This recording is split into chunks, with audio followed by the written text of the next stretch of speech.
कुछ लोग पवन सिंह को बदनाम करने के लिए तर्क दे रहे हैं। आज मैं भी तर्क दूंगा।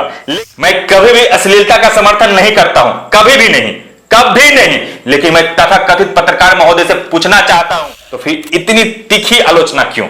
यह मेरा सवाल है। कहीं भविष्य में आपको कूट दिया जाए तो फिर आप भी खांडी रोना रोएंगे और उस पर भी फुटेज खूब कमाएंगे। अगर सही को सही और गलत को गलत नहीं कहेंगे तो फिर यह हमारे आत्मसम्मान के साथ गलत होगा। नमस्कार, प्रणाम। तो कैसे हैं आप लोग? कुछ लोग पवन सिंह को बदनाम करने के लिए तर्क दे रहे हैं।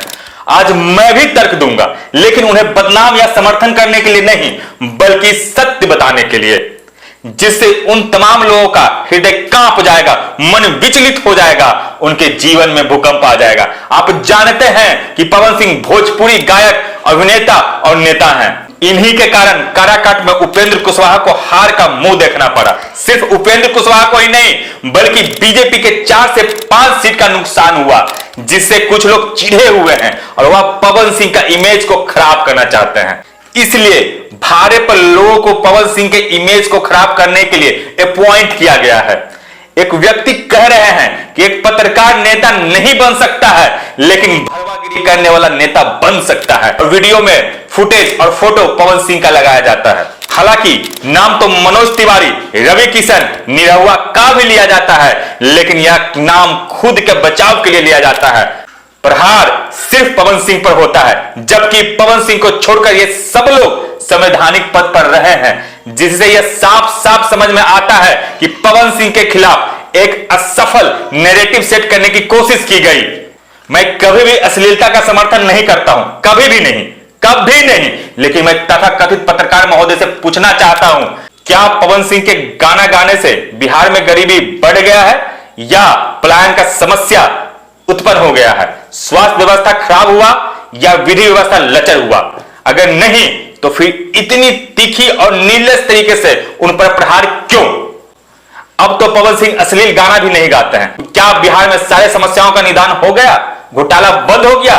रिश्वतखोरी थम गया? अपराध में कमी आ गई? नहीं ना। तो फिर पवन सिंह पर प्रहार क्यों? क्या आपने कभी उन नेताओं पर सवाल उठाए जिन पर चंपा विश्वास, हत्याकांड और बड़े बड़े घोटाले का आरोप लगा? क्योंकि पत्रकार का काम है समाज को क्षति से बचाना। आपको पता है कि समाज को सबसे ज्यादा क्षति कौन कर रहा है। फिर आप सिर्फ व्यूज और पैसे लेकर पवन सिंह को टारगेट कर रहे हैं, तो आप पत्रकार हो ही नहीं सकते। आप एक जातिवादी हो सकते हैं और एक नैरेटिव क्रिएट करने वाला यूट्यूबर और क्रिएटर हो सकते हैं, जो विपक्ष से पैसा लेकर पवन सिंह का इमेज को खराब करना चाह रहा है। नहीं तो पवन सिंह आज तक कोई भी संवैधानिक पद पर नहीं रहा है।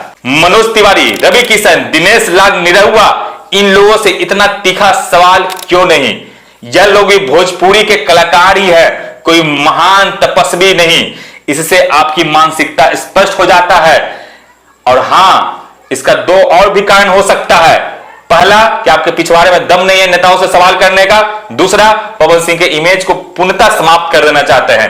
मैं आपको टारगेट नहीं करना चाह रहा था, क्योंकि आपके साथ मेरा संबंध अच्छा है। लेकिन अगर सही को सही और गलत को गलत नहीं कहेंगे तो फिर यह हमारे आत्मसम्मान के साथ गलत होगा।